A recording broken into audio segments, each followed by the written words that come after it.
আসসালামু আলাইকুম। আপনারা অনেকেই বিশেষ করে আসলে জানতে চেয়েছেন বা অনেকেই প্রত্যাশা করেছেন যে বর্তমান পরিস্থিতিতে ভিপি নূর ভাই অন্তত নিয়মিত যেন বিভিন্ন বিষয় সম্পর্কে কথা বলে লাইভ করে আমাদেরকে জানায়। কিন্তু অত্যন্ত দুঃখের সাথে বলতে হচ্ছে যে আসলে নানান ধরনের প্রতিবন্ধকতার কারণে এবং নিজেরও একটু শারীরিক অসুস্থতার কারণে আসলে কথা বলাটা খুব ডিফিকাল্ট হয়ে যাচ্ছে। গলা ব্যথা আছে, গলা একটু প্রবলেম আছে। আর আপনারা তো জানেন যে গত কয়েকদিন ধরেই বাংলাদেশের সোশ্যাল মিডিয়া ব্যবহার করা একটু কষ্টকর হয়ে যাচ্ছে, কারণ সরকার নেটওয়ার্ক ডাউন করে দেওয়া সহ ফেসবুককে নানাভাবে নিয়ন্ত্রণ করছে, যেটা ফেসবুক নিজেও আপনার স্বীকার করেছে। সেই ক্ষেত্রে বাংলাদেশের অনেক মেধাবী ইঞ্জিনিয়ার, দক্ষ মানব সম্পদ আছে, বিদেশেও থাকেন অনেকে।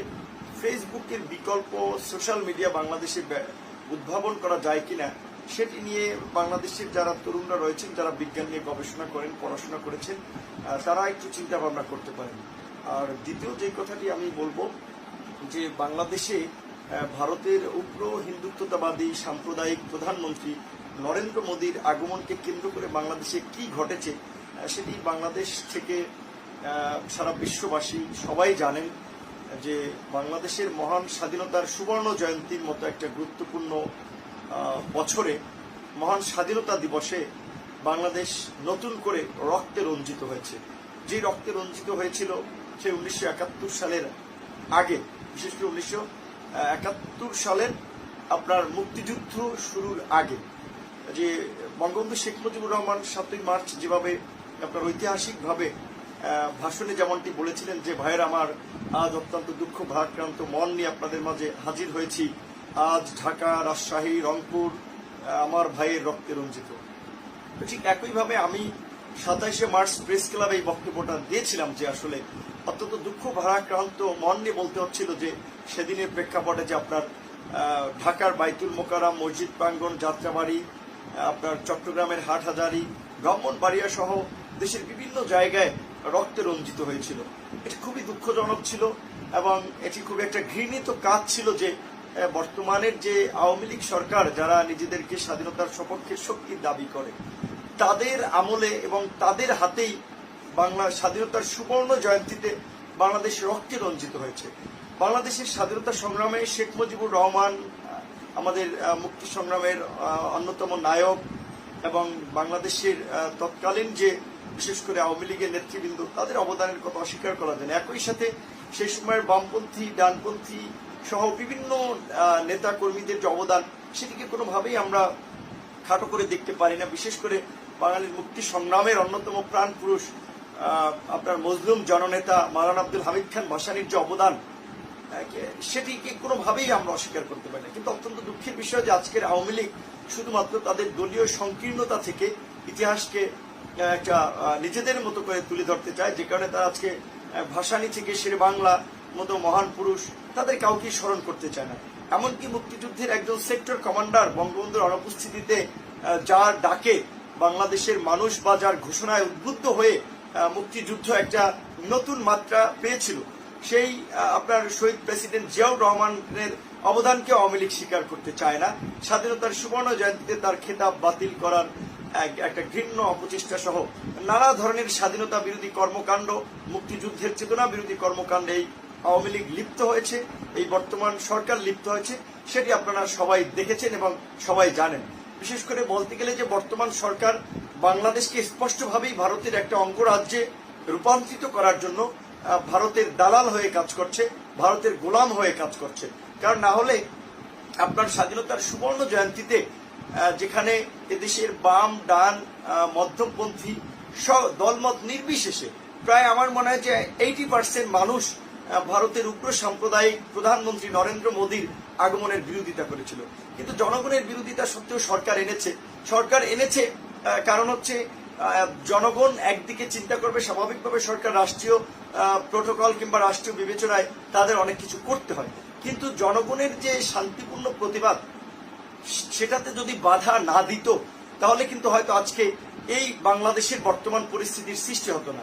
যে আপনারা দেখেছেন যে বিশেষ করে আমরা সহ বিভিন্ন সংগঠন যখনই নরেন্দ্র মোদীর আগমনের প্রতিবাদে সরব হয়েছি, তখন সরকার কি করেছে? সরকার তাদের যে গুন্ডা বাহিনী, সন্ত্রাসী সংগঠন এবং তাদের মধ্যে যে সন্ত্রাসীরা রয়েছে তাদেরকে রাজপথে নামিয়ে দিয়েছে। সেই ছাত্রলীগ যুবলীগের গুন্ডারা তখন রাজপথে মানুষের আন্দোলন সংগ্রামকে দমানোর জন্য তারা আপনার হকি স্টিক, লাঠি, রড, দেশি অস্ত্রশস্ত্র সহ তারা রাজপথে আপনার শোডাউন দিয়েছে যেন মোদী বিরোধী আন্দোলনে কেউ না নামে। এবং সরকারি দল বিশেষ করে রাষ্ট্রীয় প্রশাসনকে ব্যবহার করার পাশাপাশি আপনার নিজেদের দলীয় গুন্ডা বাহিনীকেও ব্যবহার করেছে মোদীর আগমনকে মসৃণ করার জন্য। তো এর মাধ্যমে একটা জিনিস আমাদের কাছে ফুটে উঠেছে যে মোদীকে এই সরকারের কতটা প্রয়োজন, যে বাংলাদেশের জনগণের বিরোধিতা সত্ত্বেও তাদের মোদীকে লাগবে। এখান থেকে আমরা একটা বিশ্লেষণ বা আমরা একটা তথ্য যদি একটু দেখার চেষ্টা করি, সেই ক্ষেত্রে যে ভারতের বর্তমানে পশ্চিমবঙ্গ সহ বিভিন্ন অঙ্গরাজ্যে যে নির্বাচন চলছে, অনেকেরই বিশ্লেষণ সেখানে ভারতের মতুয়া সম্প্রদায়ের একটা ভোট ফ্যাক্ট 30টা আপনার অঙ্গরাজ্যের ক্ষেত্রে, সেই ক্ষেত্রে আপনার বিজেপি যেহেতু একটা উগ্র হিন্দুত্ববাদী দল, তারা এই নির্বাচনে আগে দেখাতে চাচ্ছে যে বাংলাদেশের হিন্দুরা নিরাপদ নয়। সেই ক্ষেত্রে আপনার বিশেষ করে সরকারি দলের মাধ্যমে তারা এখানকার হিন্দুদের উপরে একটা হামলা টামলার ঘটনা ঘটালো, যেটা আমরা সুনামগঞ্জের সাল্লায় দেখলাম, আবার পাবনায় ঘটেছে। এছাড়া বিভিন্ন জায়গায় এরকম একটা অঘটন ঘটানোর চেষ্টা করেছে। পাশাপাশি আপনার বাংলাদেশে মোদীর আগমন ছিল কোথায়, তিনি দেখেন যে সাতক্ষীরার যশেশ্বরী মন্দিরে গিয়েছিলেন হিন্দুদের ভোট আকৃষ্ট করার জন্য, এবং আপনার গোপালগঞ্জের ওরাকান্দিতে গিয়েছিলেন, যেটাও আপনার ভারতের মতুয়া সম্প্রদায়ের একটা তীর্থস্থান। তো ভারতের আনন্দবাজার সহ বিভিন্ন গণমাধ্যম এটাকে বিশ্লেষণ করেছে যে স্বাধীনতার সুবর্ণ জয়ন্তীতে মোদী বাংলাদেশে গিয়েছে বাংলাদেশের মানুষের প্রতি আপনার ভালোবাসার বহিঃপ্রকাশ ঘটাতে নয়, তাদের স্থানীয় নির্বাচন বা পশ্চিমবঙ্গের এই নির্বাচনে জেতার জন্য বা ভোটারদের দৃষ্টি আকর্ষণ করার জন্য, যে তিনি বাংলাদেশ থেকে একটা উগ্র হিন্দুত্ববাদের জয়গান গেয়েছেন। পাশাপাশি তিনি এটা বোঝাতে চেয়েছেন যে বাংলাদেশে তিনি হিন্দুদেরকে সেভ করার জন্য এসেছেন। যদিও আমরা এটা সবাই জানি বাংলাদেশ একটা ধর্মীয় সম্প্রীতির দেশ, বিভিন্ন মত পথ ধর্ম বর্ণের মানুষ খুব সুন্দরভাবে মিলেমিশে বাস করে। আমাদের দেশে ওই ধরনের আসলে কখনোই সাম্প্রদায়িক বিভাজন, সাম্প্রদায়িক সংঘাত ওই অর্থে ঘটেনি। যে কয়টি হামলা মামলা বিভিন্ন অঘটন ঘটেছে সেগুলো যদি আপনারা দেখেন যে সেগুলো অনেকটাই রাজনৈতিক উদ্দেশ্য প্রণোদিত ভাবে। তো যাই হোক, তো এই স্বাধীনতার সুবর্ণ জয়ন্তীতে সরকার আপনার ভারতকে খুশি করার জন্য, মোদীকে খুশি করার জন্য বাংলাদেশের মানুষের বুকে, বিশেষ করে মুসলিম সম্প্রদায়ের বুকে নির্বিচারে গুলি চালিয়েছে, মাদ্রাসার ছাত্রদের মেরেছে, আলেম ওলামাদেরকে মেরেছে। এবং সেই ঘটনার প্রতিবাদে আমরা দেখেছি যে ক্ষমতাসীন দলের মধ্যেই ছাত্রলীগ, যুবলীগ, স্বেচ্ছাসেবক লীগ, আওয়ামী লীগের মধ্যে একটা অংশ শক্ত প্রতিক্রিয়া দেখিয়েছে। আমরা তাদেরকে ধন্যবাদ জানাই এবং অনেকেই দল থেকে পদত্যাগ করেছেন, আমরা তাদেরকেও অনেক অনেক ধন্যবাদ, শুভেচ্ছা এবং ভালোবাসা জানাই। আশা করি যে আওয়ামী লীগের এই যে দুর্বৃত্তায়ন, এটা হচ্ছে দলের মধ্যে থাকা অন্যরাও বুঝতে পারবেন যে আওয়ামী লীগ বাংলাদেশের স্বাধীনতা সার্বভৌমত্বকে বিকিয়ে দিয়ে ভারতের গোলামি করার জন্য বাংলাদেশের জন্য এই মুহূর্তে একটা হুমকি হয়ে উঠছে। কাজে সেক্ষেত্রে সেই দিক থেকেও আওয়ামী লীগের বিরুদ্ধে বা আওয়ামী লীগ পরিত্যাগ করা উচিত যারা আওয়ামী লীগ করেন তাদেরকে। দ্বিতীয়ত আরেকটি জিনিস হচ্ছে ভারতের উগ্র হিন্দুত্ববাদী দলের গোলামি করতে গিয়ে ভারতের আরএসএস কিংবা এই যে বিজেপির এজেন্ডা বাস্তবায়ন করার জন্য বাংলাদেশে আওয়ামী লীগ একটা ইসলাম বিদ্বেষী প্রচারণায় লিপ্ত এবং একটা ইসলামের বিরুদ্ধে অবস্থান নিয়েছে। কাজেই সেই ক্ষেত্রে বিশেষ করে আমি মনে করি যে সচেতন মুসলমানদের উচিত যে আওয়ামী লীগকে সাপোর্ট না করা। এবং আপনারা জেনে অত্যন্ত খুশি হবেন, যেহেতু আমরা রাজনীতি করি, বিভিন্ন সংগঠন, বিভিন্ন সম্প্রদায়ের মানুষের সাথে আমাদের যোগাযোগ আছে। আজকে যেমন ছাত্রলীগ, যুবলীগ থেকে যেমন অনেকে পদত্যাগ করছেন, আওয়ামী লীগ থেকে অনেকে পদত্যাগ করছেন, প্রশাসনের অনেক ভাইও বুঝতে পারছেন যে আজকে ভারত কিভাবে বাংলাদেশের রাজনীতি তথা প্রশাসনে একটা ছড়ি ঘুরাচ্ছে বা প্রভাব খাটাচ্ছে, বাংলাদেশের স্বাধীনতার সার্বভৌমত্বের জন্য হুমকি হয়ে দাঁড়িয়েছে। সেক্ষেত্রে বিশেষ করে পুলিশ, সেনাবাহিনী সহ বিভিন্ন জায়গার প্রশাসনের অনেক ভাইয়েরা আপনার তারাও বিশেষ করে বাংলাদেশের স্বাধীনতার সার্বভৌমত্বকে অক্ষুণ্ণ রাখার জন্য তারা এই বর্তমানের বিনা ভোটের মাফিয়া সরকারের সাথে কাজ না করার জন্য নীতিগত সিদ্ধান্ত নিয়েছে। কিন্তু তারা আসলে ওইভাবে কার্যকরভাবে আমাদের সাথে তখনই কাজ করতে পারবেন যখন আমরা রাজপথে নেমে এই আওয়ামী দুর্বৃত্তদের বিরুদ্ধে একটা শক্ত প্রতিবাদ করতে পারবো। বিভিন্ন সম্প্রদায়, দলমত নির্বিশেষে মানুষকে আমরা রাজপথে নামাতে পারবো। তো আশা করি যে আপনারা বাংলাদেশের স্বাধীনতার সুবর্ণ জয়ন্তীতে সবাই টের পেয়েছেন যে বর্তমান যে বিনা ভোটের মাফিয়া সরকার রয়েছে তারা শুধুমাত্র ক্ষমতায় থাকার জন্য কখনো কখনো যে বাংলাদেশের জঙ্গি নাটকের অবতারণা করেছিল সেটি ছিল পশ্চিমাদের দৃষ্টি আকর্ষণ করার জন্য, এবং বর্তমানে সাম্প্রদায়িকতার নাটক সাজাচ্ছে ভারতকে খুশি করার জন্য এবং পশ্চিমা সহ আন্তর্জাতিক বিশ্বের একটা সুযোগ সুবিধা নেওয়ার জন্য। কাজেই সরকারের ফাঁদে আপনারা পা দিবেন না এবং সরকারের অবস্থান খুবই নড়েবড়ে।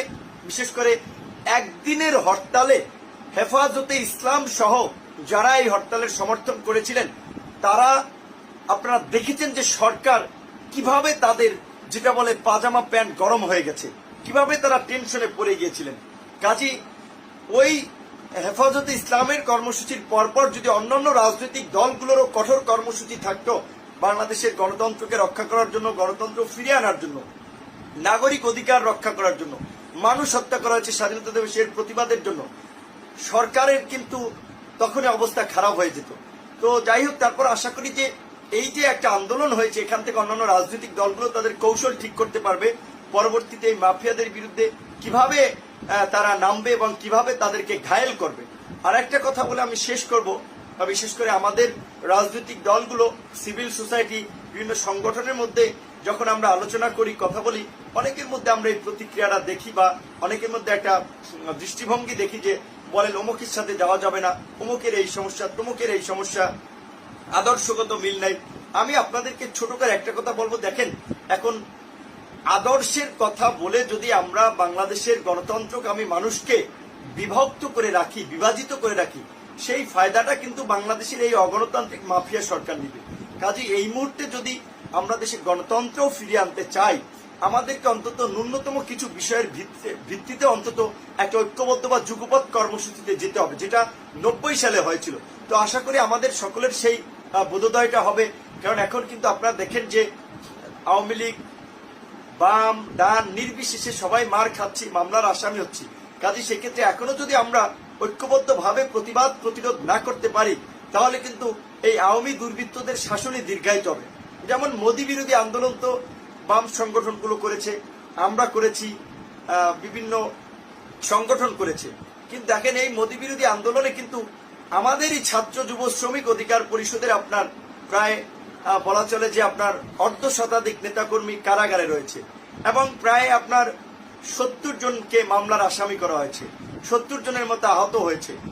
তো দেখেন সবাই মিলে আন্দোলন করেছিলাম, সবচেয়ে ভুক্তভোগীরা হয়েছে কিন্তু আমরা। কাজী সেক্ষেত্রে আমরা প্রত্যাশা করি যে মোদী বিরোধী আন্দোলনে যেমন আমাদের মধ্যে একটা ঐক্যের সুর ছিল, পারস্পরিক একটা আন্ডারস্ট্যান্ডিং ছিল, এই যে আমরা সহ বাম সংগঠনে অনেকে আটক হয়েছেন, সুতরাং এই মোদী বিরোধী আন্দোলনে যারা গ্রেপ্তার হয়েছেন তাদের মুক্তির দাবিতে, যারা আহত হয়েছেন তাদের সুচিকিৎসার বিষয়ে, যারা গ্রেপ্তার হয়েছেন তাদের আইনি সহায়তার বিষয়ে যেন আমাদের মধ্যে একটা পারস্পরিক ঐক্য সমন্বয় থাকে, আমরা সেটি প্রত্যাশা করি এবং আশা করি যে সকলের জায়গা থেকে সেই ধরনের একটা সমন্বয় বা সহনশীলতার পরিচয় দিবেন এবং এই বিনা ভোটের ভারতের তাবেদার মাফিয়া সরকারের বিরুদ্ধে একটা সম্মিলিত ঐক্য আমরা যার যার জায়গা থেকে গড়ে তোলার জন্য বিভিন্নভাবেই কাজ করব। কারণ আমরা যদি দেশে গণতন্ত্র ফিরিয়ে আনতে চাই, একটা সুস্থ ধারা রাজনৈতিক পরিবেশ ফিরিয়ে আনতে চাই, তাহলে সমস্ত রাজনৈতিক, সামাজিক, সাংস্কৃতিক সংগঠনগুলোকে এই মাফিয়া সরকারের বিরুদ্ধে প্রতিবাদে সামিল করার কিংবা মাফিয়া সরকারের বিরুদ্ধে রাজপথে নামানোর কোনো বিকল্প নেই। কাজেই সকলকে যার যার জায়গা থেকে সেই দায়িত্বটা নিতে হবে, কাজ করতে হবে। তো লাইভটি আমি ভিডিওটি রেকর্ড করেছি, এডিট করার সুযোগ নেই, তাই যতটুকু রেকর্ড করেছি ততটুকুই দিয়েছি এবং আমার এই ভিডিও যারাই শুনবেন তাদের প্রত্যেককেই বলবো শেয়ার করার মাধ্যমে এই বার্তাটি সকলের মাঝেই ছড়িয়ে দিবেন। কারণ আপনারা জানেন যে নেটওয়ার্ক দুর্বলতার কারণে আমরা লাইভে কিংবা নানাভাবে আমাদের বক্তব্যগুলো পৌঁছাতে পারছি না। তো সবাই ভালো থাকবেন, সুস্থ থাকবেন এবং ইনশাল্লাহ এটুকু বলতে পারি যে যতই হামলা মামলা করে আমাদের কণ্ঠকে রুদ্ধ করার চেষ্টা হোক না কেন, এদেহে থাকিতে প্রাণ সংগ্রাম হতে দেব না ম্লান। গণতন্ত্রের সংগ্রাম, মানুষের অধিকার আদায়ের সংগ্রাম, বাংলাদেশের স্বাধীনতা, সার্বভৌম